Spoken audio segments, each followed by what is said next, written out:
The older you get, you start noticing how lonely conversations can feel when people can only meet you as far as they've met themselves.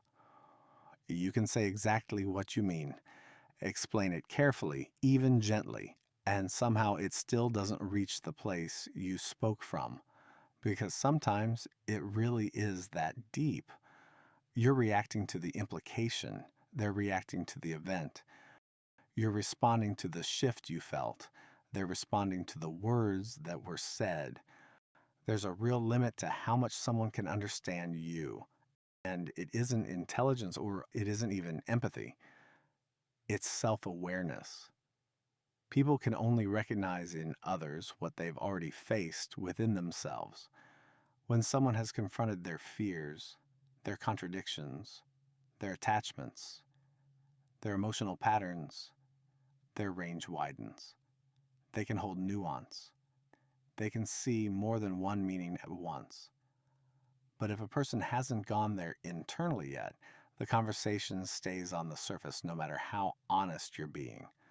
So you end up explaining the significance of something while they respond only to the event itself.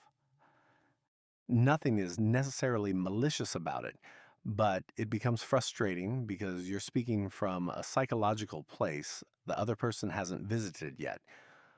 Relationships aren't only built on communication skills, they're built on emotional range.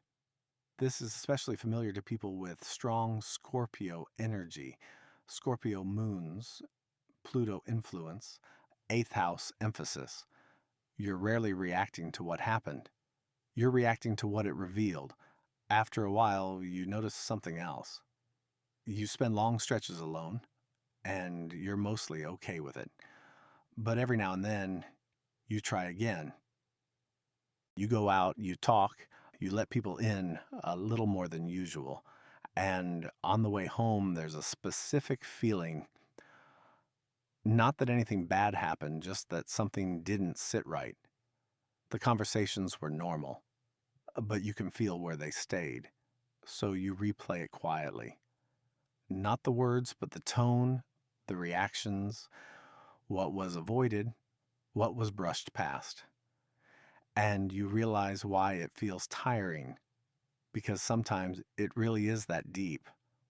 You weren't just talking, you were tracking, trying to understand what people meant while they were focused only on what was said.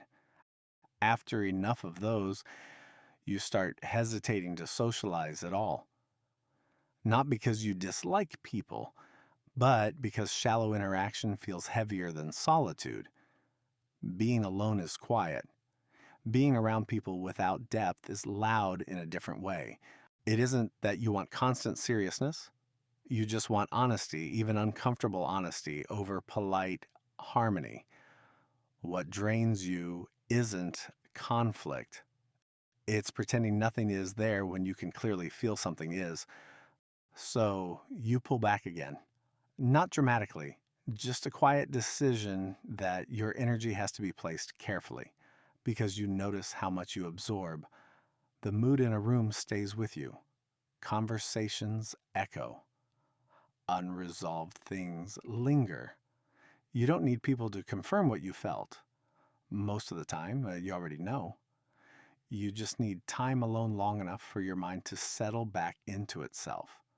And eventually, solitude stops feeling like isolation. It feels like relief, not because you've given up on connection, but because connection only feels real when someone is actually meeting you there. Because sometimes it really is that deep.